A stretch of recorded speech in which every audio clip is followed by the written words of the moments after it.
The Lion, the Witch, and the Wardrobe. Chapter 7. A Day with the Beavers. While the two boys were whispering behind, both the girls suddenly cried, "Oh!" and stopped. "The robin!" cried Lucy. "The robin! It's flown away!" And so it had, right out of sight. "And now what are we to do?" said Edmund, giving Peter a look which was as much as if to say, "What did I tell you?" "Shh! Look!" said Susan. "What?" said Peter. "There's something moving among the trees over there to the left." They all stared as hard as they could, and no one felt very comfortable. "There it goes again," said Susan presently. "I saw it that time too," said Peter. "It's still there. It's just gone behind that big tree." "What is it?" asked Lucy, trying very hard not to sound nervous. "Well, whatever it is," said Peter, "it's dodging us. It's something that doesn't want to be seen." "Let's go home," said Susan. And then, though nobody said it out loud, everybody suddenly realized the same fact that Edmund had whispered to Peter at the end of the last chapter. They were lost. What's it like?" said Lucy. It's a kind of animal," said Susan. And then, look, quick, there it is." They all saw it this time, a whiskered, furry face which had looked out at them from behind a tree. But this time, it didn't immediately draw back. Instead, the animal put its paw against its mouth, just as the humans put their fingers on their lips when they're signaling you to be quiet. Then it disappeared again. The children all stood holding their breath.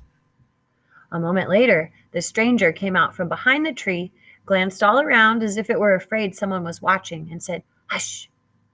made signs to them to join it into the thicker bit of the woods where it was standing, and then once more disappeared. "I know what it is," said Peter. "It's a beaver. I saw the tail." "It wants us to go to it," said Susan, "and it's warning us not to make a noise." "I know," said Peter. "The question is, are we going to or not? What do you think, Lou?" "I think it's a nice beaver," said Lucy. "Yes, but how do we know?" said Edmund. "Shan't we have to risk it?" said Susan. "I mean, it's no good just standing here. And I feel I want some dinner." At this moment, the beaver again popped its head out from behind the tree and beckoned earnestly to them. "Come on," said Peter. "Let's give it a try. All keep close together. We ought to be a match for one beaver if it turns out to be an enemy." So the children all got close together and walked up to the tree and in behind it, and there, sure enough, they found the beaver, but it still drew back, saying to them in a hoarse, throaty whisper, "Further in. Come further in. Right in here. We're not safe in the open." Only when it had led them into the dark spot where the 4 trees grew so close together that their boughs met and the brown earth and pine needles could be seen underfoot because no snow had been able to fall there, did it begin to talk to them. "Are you the sons of Adam and the daughters of Eve?" it said. "Well, we're some of them," said Peter. "Shh," said the beaver. "Not so loud, please. We're not even safe here." "Why? Who are you afraid of?" said Peter. "There's no one here but ourselves." "There are the trees," said the beaver. "They're always listening. Most of them are on our side, but there are trees that would betray us to her. You know who I mean." And it nodded its head several times. "If it comes up to talking about sides," said Edmund, "how do we know you're a friend?" "Not meaning to be rude, Mr. Beaver," added Peter, "but you see, we're strangers." Quite right," said the beaver. "Here's my token." With these words, it held up to them a little white object. They all looked at it in surprise until suddenly Lucy said, "Oh, of course, it's my handkerchief, the one I gave to poor Mr. Thomas." "Well, that's right," said the beaver. "Poor fella. He got wind of the arrest before it actually happened and handed this over to me. He said that if anything happened to him, I must meet you here and take you on to Here, the beaver's voice sank into silence, and it gave one or two very mysterious nods. Then, signaling to the children to stand as close around it as they possibly could, so their faces were actually tickled by its whiskers, it added in a low whisper, "They say Aslan is on the move. Perhaps he has already landed." And now a very curious thing happened. None of the children knew who Aslan was, any more than you. But the moment the beaver had spoken these words, everyone felt quite different. Perhaps it has sometimes happened to you in a dream that someone says something which you don't understand, but in the dream it feels as if it has some enormous meaning, either a terrifying one which turns the whole dream into a nightmare, or else a lovely meaning too lovely to put into words, which makes the dream so beautiful that you remember it all your life and are always wishing you could get into that dream again. It was like that now. At the name of Aslan, each of the children felt something jump in its inside. Edmund felt a sensation of mysterious horror. Peter felt suddenly brave and adventurous. Susan felt as if some delicious smell or some delightful strain of music had just floated by her. And Lucy got the feeling you have when you wake up in the morning and realize that it's the beginning of the holidays or the beginning of summer. "And what about Mr. Tummus?" said Lucy. "Where is he?" "Shh," said the beaver. "Not here. I must bring you where we can have a real talk and also dinner." No one except Edmund felt any difficulty about trusting the beaver now, and everyone, including Edmund, was glad to hear the word dinner. They therefore all hurried along behind their new friend, who led them at a surprisingly quick pace, and always in the thickest parts of the forest, for over an hour. Everyone was feeling very tired and very hungry when suddenly the trees began to get thinner in front of them, and the ground started to fall steeply downhill. A minute later, they came out under the open sky. The sky was still shining, and found themselves looking down on a fine sight. They were standing on the edge of a steep, narrow valley, at the bottom of which ran, at least it would have been running if it hadn't been frozen, a fairly large river. Just below them, a dam had been built across this river, and when they saw it, everyone suddenly remembered that, of course, beavers are always making dams, and they felt quite sure that Mr. Beaver had made this one. They also noticed that he now had a sort of modest expression on his face, the sort of look people have when you're visiting a garden they've made or reading a story they've written. So it was only common politeness when Susan said, "Oh, what a lovely dam."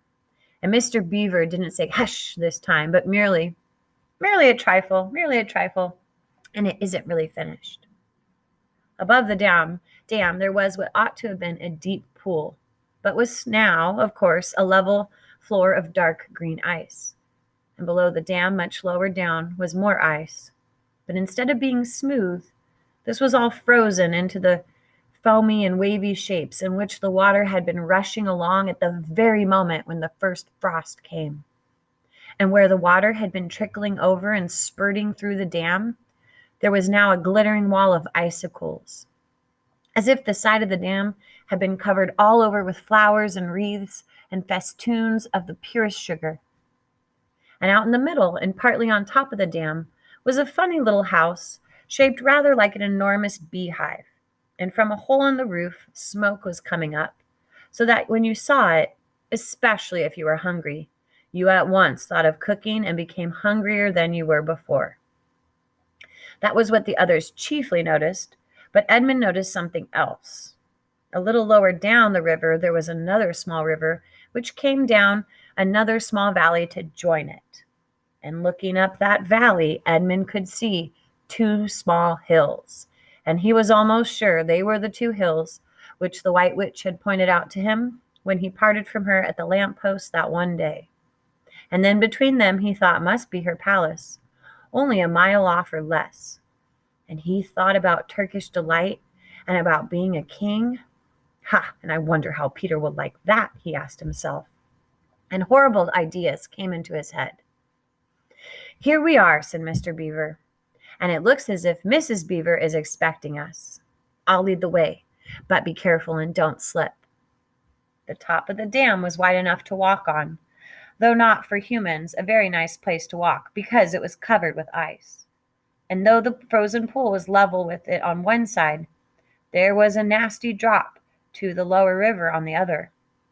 Along this route, Mr. Beaver led them in a single file right out to the middle, where they could look a long way up the river and a long way down it. And when they had reached the middle, they were at the door of the house. "Here we are, Mrs. Beaver," said Mr. Beaver. "I've found them. Here are the sons and daughters of Adam and Eve." And they all went in. The first thing Lucy noticed as she went in was a burring sound. And the first thing she saw was a kind-looking old she-beaver sitting in the corner with a thread in her mouth, working busily at her sewing machine. And it was from it that the sound came. Bzzz. She stopped her work and got up as soon as the children came in.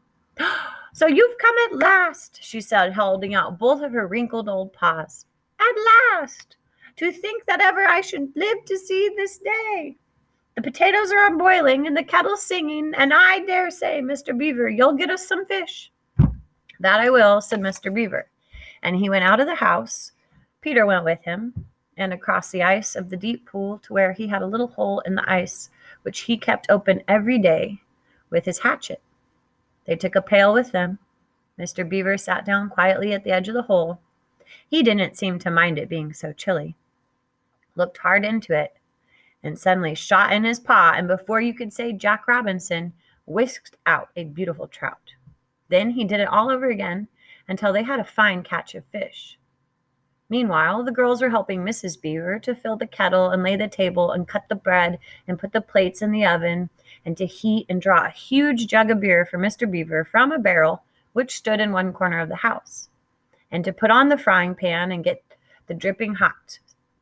Lucy thought the Beavers had a very snug little house, and though it was not at all like Mr. Thomas's cave, there were no books or pictures, and instead of beds there were bunks, like on a board ship, built into the wall. And there were hams and strings of onions hanging from the roof, and against the walls were gum boots and oilskins and hatchets and pairs of shears and spades and trowels and things for carrying mortar in, and fishing rods and fishing nets and sacks. And the cloth on the table, though very clean, was very rough. Just as the frying pan was nicely hissing, Peter and Mr. Beaver came in with the fish, which Mr. Beaver had already opened with his knife and cleaned out in the open air. You can think how good the new caught fish smelled while they were frying, and how hungry the children were, and they longed for them to be done, and how very much hungrier still they had become before Mr. Beaver said, "Now we're ready to eat. Now we're nearly ready." Susan drained the potatoes and then put them all back in the empty pot to dry on the side of the range, while Lucy was helping Mrs. Beaver to dish up the trout, so that in a very few minutes everyone was drawing up their stools. It was all three-legged stools in the Beaver's house, except for Mrs. Beaver's own special rocking chair beside the fire. And they were preparing to enjoy themselves. There was a jug of creamy milk for the children.